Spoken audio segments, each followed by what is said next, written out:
மீனராசியை பொறுத்த வரைக்கும் 4ஆம் இடத்துல குரு வக்கரமாக இருக்கார். ராசிநாதன் 4ஆம் இடத்திலிருந்து 10, 12 ஆகிய இடங்களை பார்க்கறதுனால செலவுகள் ஏற்படுகின்ற சூழ்நிலை. பதவிக்காக மாதத்தை பொறுத்த வரைக்கும் செவ்வாய் உங்களுடைய விரயஸ்தானத்துக்கு வராரு 23ஆம் தேதி அன்னைக்கு. இதனால உங்களுக்கு குடும்ப தேவைகளுக்காக செலவுகள் ஏற்படுறதுக்கான வாய்ப்பும், குடும்ப தேவைகளுக்காக கடன் வாங்கும் யோகமும் ஏற்படும். எதிரிகளிடம் கர்ண கொடூரமாக சண்டை போடும். அதே சமயம் பார்த்தீங்கன்னா லாபஸ்தானத்தில் இந்த மாதம் ஆரம்பத்தில் 23ஆம் தேதி வரைக்கும், அதாவது முதல் 3 நாட்கள் 4 கிரக சேர்க்கை, அதுக்கப்புறம் 3 கிரக சேர்க்கை, 12ஆம் தேதி வரைக்கும் 2 கிரக சேர்க்கை, அதுக்கப்புறம் செவ்வாய் உச்சமாக இருக்கார். பாக்யாதிபதி உச்சமாக இருக்கிறதுனால, பாக்யஸ்தானம் வலுவாக இருக்கிறதுனால உங்களுக்கு மரியாதை குறைவு. இதன் மூலமாக உங்களுக்கு நிரந்தர வெற்றிகள் ஏற்படுவதற்கான வாய்ப்பும், ஸ்திரத்தன்மை ஏற்படுகின்ற வேலை வாய்ப்பும் அமையக்கூடிய மாதமாக அமைந்திடும்.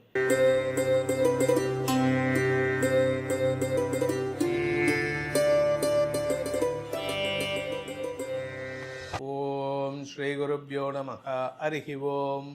ஜெய் புவனேஸ்வரி. அனைத்து ஜோதிடர் யுகம் நேயர்களுக்கும் உங்கள் வேத ஜோதிடர் பிரகாஷ் நரசிம்மனின் அன்பான வணக்கங்கள். பிப்ரவரி மாத ராசி பலன்கள். இந்த மாசாந்திர ராசி பலன்கள் அனைத்தும் பொது பலன்கள் மட்டுமே. திருக்கணித பஞ்சாங்க முறைப்படி கணிக்கப்படுகின்ற இந்த பலன்கள் உங்களுக்கு சாதகமாகவோ பாதகமாகவோ நடந்திட உங்களுடைய ஜனனகால ஜாதகம் மற்றும் தசாபக்திகள் துணை நிற்க வேண்டும். இந்த பிப்ரவரி மாதத்தினுடைய 1ஆம் தேதி அன்னைக்கு இருக்கக்கூடிய கிரக நிலவரம் என்ன, அதுக்கப்புறமா வரக்கூடிய கிரக பயிற்சிகள் என்ன அப்படிங்கிறத பார்க்க போகிறோம். பிப்ரவரி 1ஆம் தேதி அன்னைக்கு குரு மிதுன ராசியில் வக்கரகதியில் சஞ்சாரம் பண்ணுறாரு.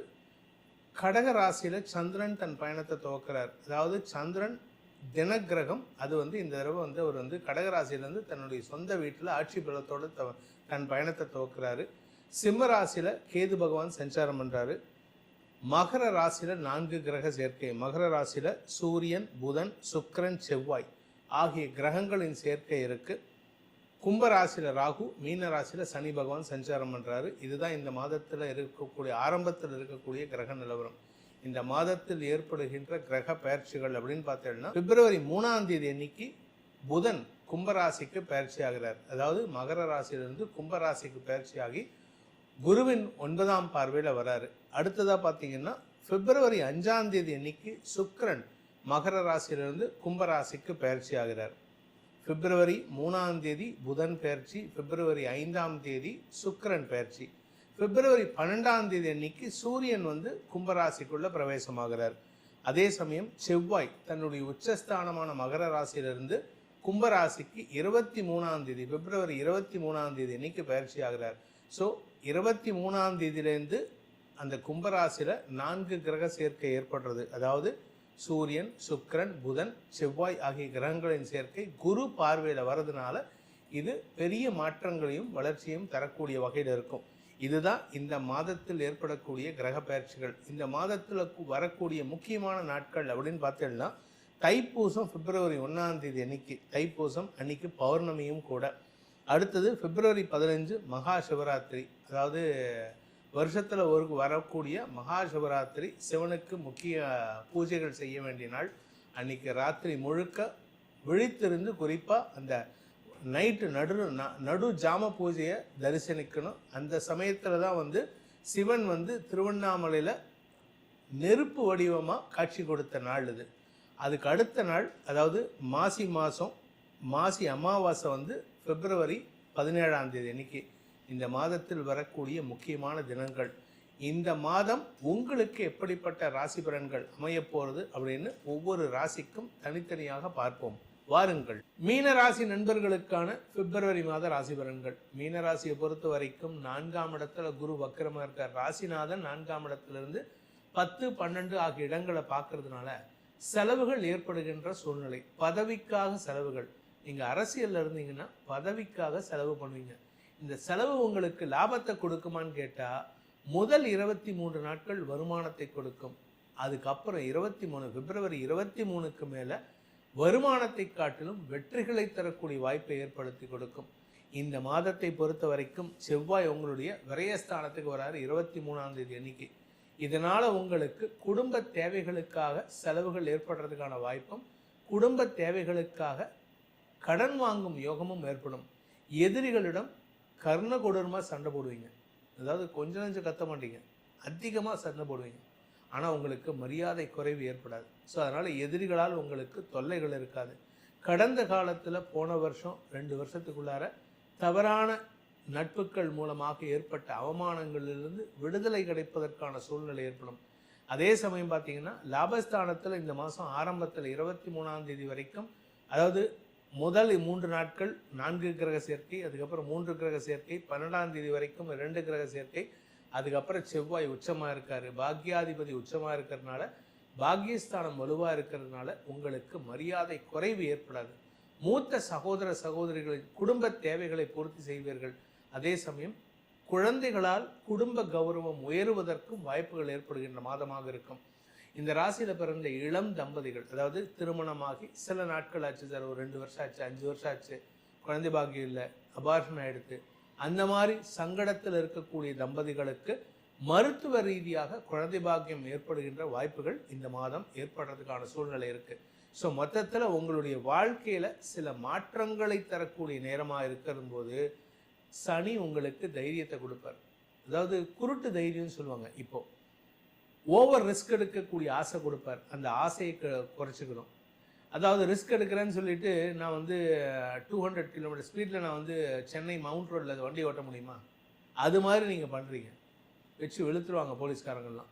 ஸோ இந்த மாதிரி தப்பான விஷயத்தில் தைரியத்தை கொடுக்காதீங்க, தைரியத்தை செலுத்தாதீங்க. அதே மாதிரி நட்பு விஷயத்தில் நீங்கள் சொல்கிற விஷயம்லாம் அடுத்தவங்களுக்கு தப்பாக தெரியும். அதனால் யாருக்கும் எந்த அட்வைஸும் கொடுக்காதீங்க. இப்போ நீங்கள் கொடுத்தீங்கன்னா உங்களுக்கு வார்த்தை விரயங்கள் ஏற்படும். அதனால் எதிர்ப்புகள் வலுக்கக்கூடிய சூழ்நிலை இந்த மாதத்தில் இருக்குது. இதை குறைச்சிக்கிறதுக்கு நல்ல விஷயத்தை பேசுங்க. உங்கள் வீட்டுக்குள்ளேயே நீங்கள் விஷ்ணு சஹஸ்ரநாமத்தையும் லலிதா சஹஸ்ரநாமத்தையும் தினமும் சொல்லிட்டு வாங்க. உங்களுக்கான பரிகாரம் அப்படின்னு பார்த்தீங்கன்னா தினமும் விஷ்ணு சஹஸ்ரநாமம் லலிதா சஹஸ்ரநாமம் சொல்கிறதை தவிர ஹனுமன் சாலிசாவை தினமும் சொல்லி வாருங்கள். உங்களுக்கு ஆஞ்சநேயரோட பலம், விநாயகருடைய பலம்தான் துணை இருக்கும். இதன் மூலமாக உங்களுக்கு நிரந்தர வெற்றிகள் ஏற்படுவதற்கான வாய்ப்பும் ஸ்திரத்தன்மை ஏற்படுகின்ற வேலை வாய்ப்பும் அமையக்கூடிய மாதமாக அமைந்திடும். இந்த மீன ராசியில் பிறந்த பள்ளி கல்லூரி மாணவ மாணவிகள், படிக்கின்ற குழந்தைகள் தங்களுடைய படிப்பு சார்ந்த விஷயங்களில் புதிய முதலீடுகள் செய்து செலவுகளை ஏற்படுத்துவார்கள். பெற்றோருக்கு செலவு பண்ணுவீங்க. பெற்றோருக்கு செலவு பண்ணுறதுனால என்ன பண்ணுவாங்க? உங்களுக்காக கடன் வாங்குவாங்க. ஸோ கடன் வாங்குறதுனால குடும்ப பாரம் அதிகரிக்கும். இதெல்லாம் என்ன சார், நாங்கள் என்ன சார் பண்ணுறது, எங்களுக்கு ஆசைக்காக படிக்கிறோம், எங்களுடைய வெறி சார் படிக்கிறோன்னு. கரெக்டு தான், வெளி தான். ஆனால் அதை நீங்கள் என்ன பண்ணலாம் அப்படின்னா சைட் பிஸ்னஸ் பண்ணலாம். இல்லை ஒரு வேலைக்கு சென்று ஒரு பார்ட் டைம் கோர்ஸ் படிக்கிறதுக்கு முயற்சி பண்ணுங்கள். Medical related professionals will get enhanced income. அதாவது மெடிக்கல் ரிலேட்டடாக தொழில் பண்ணக்கூடிய நபர்கள், டாக்டர்ஸ், மெடிக்கல் எக்ஸிக்யூட்டிவ்ஸ், மெடிக்கல்ஸ் வச்சுருக்கிறவங்க, மருந்து மாத்திரை தயாரிக்கிறவங்க, இவங்களுக்கெல்லாம் இப்பொழுது அமோகமான நேரம். அரசு பதவியில் இருக்கிறவங்களுக்கு இப்போ ரொம்ப சூப்பரான டைமாக இருக்குது. அதனால் உங்களுக்கு மரியாதை உயர்வும் பதவி உயர்வும் கிடைக்கிறதுக்கான வாய்ப்பு இருக்குது. ஆனால் இந்த மரியாதை உயர்வும் பதவி உயர்வும் இடமாற்றத்தை கொடுக்கும். அதனால் வெளியூருக்கு ட்ராவல் பண்ணுற மாதிரி இருக்குது. ஆனால் அங்கே போயிட்டு சும்மா இருக்கணும். அங்கே போயிட்டு நீங்கள் வந்து நான் ரூல்ஸ் பேசுகிறேன், நியாயம் பேசுகிறேன்னு சொல்லி பேசினீங்கன்னா தேவையில்லாத கெட்ட பேர் ஏற்படுறதுக்கான வாய்ப்பு இருக்குது. அதே சமயம் குடும்பத்தில் இந்த மாத ஆரம்பத்தில் 23ஆம் தேதி வரைக்கும் நீங்கள் எது பேசினாலும் தப்பாக தான் போகும். மார்ச் 23, பிப்ரவரி 23 செவ்வாய் வந்து பெயர்ச்சி ஆகிறாரு உங்களுடைய விரயஸ்தானத்துக்கு. அதாவது லாபஸ்தானத்திலேருந்து 4ஆம் பார்வையாக 2ஆம் இடமான குடும்பஸ்தானத்தை பார்க்குறாரு. இந்த 2ஆம் இடம் வாக்குஸ்தானம். உங்கள் வார்த்தைகள் உங்கள் குடும்பத்தில் பாதிப்புகளை ஏற்படுத்தும். நீங்கள் நல்லது தான் சொல்கிறீங்க, உங்கள் அட்வைஸ் நல்லது தான், ஆனால் கேட்குறதுக்கு எவனுக்கும் பொறுமை கிடையாது. எங்கள் வீட்டிலே நான் சொல்கிறது யாரும் கேட்க மாட்டேங்கிறாங்க. அப்புறம் தான் நீங்கள் உங்கள் வீட்டில் சொல்கிறதுக்கு. என்றைக்குமே வந்து வாத்தியார் புள்ள மக்குன்னு சொல்லுவாங்க. அதே மாதிரி மருத்துவம் புள்ள சிக்குன்னு சொல்லுவாங்க. அது மாதிரி நீங்கள் உங்கள் வீட்டில் சொன்னால் மரியாதை கிடையாது. நீங்கள் அடுத்தவனுக்கு சொல்லுங்கள், அப்போ இவங்க வருவாங்க, அப்போ இதெல்லாம் என்கிட்ட சொல்லியிருக்கலாமே, நீ சொல்கிறத கேட்டுருந்தா நான் ஏன் வெளியில் சொல்ல போகிறேன். அதனால் முடிஞ்ச வரைக்கும் நீங்கள் உங்கள் வாயை கண்ட்ரோல் பண்ணுறதுக்கு முயற்சி எடுங்க. இந்த பிப்ரவரி மாத ராசி பலன்கள் அனைத்தும் உங்களுக்கு தனிப்பட்ட ஜாதகத்துக்கு மாறுபடுவதற்கு வாய்ப்பு இருக்குது. ஏன்னா சில பேர் கேட்குறீங்க, சார் நீங்கள் சொல்கிறீங்க எங்களுக்கு நடக்கலை அப்படின்னு. அதுக்கு காரணம் என்னென்னா லக்னத்தை பேஸ் பண்ணி உங்களுக்கு கோச்சார ரீதியாக பலன் ஆராயணும். இப்போ நம்ம சொல்லியிருக்கிறது வந்து ராசிக்கு உண்டான பலன்கள் தான். ஸோ தனிப்பட்ட ராசி பலன்கள் ஆராய விருப்பம் உள்ளவர்கள் கீழே கொடுக்கப்பட்டுள்ள தொலைபேசி எண்கள், கைபேசி எண்களில் தொடர்பு கொண்டு நேரடியாகவோ வாட்ஸ்அப் மூலமாகவோ பலன்களை தெரிந்து கொள்ளலாம். இதன் மூலமாக உங்களுடைய எதிர்காலம் சிறக்க வேண்டும் எனும் அடியேனின் பிரார்த்தனையை சமர்ப்பித்து உங்கள் அனைவருக்கும் நல்வாழ்த்துக்களை தெரிவித்துக் கொண்டு உங்களிடமிருந்து விடைபெறுவது உங்கள் வேத ஜோதிடர் பிரகாஷ் நரசிம்மனின் அன்பான வணக்கங்களுடன். நன்றி, வணக்கம்.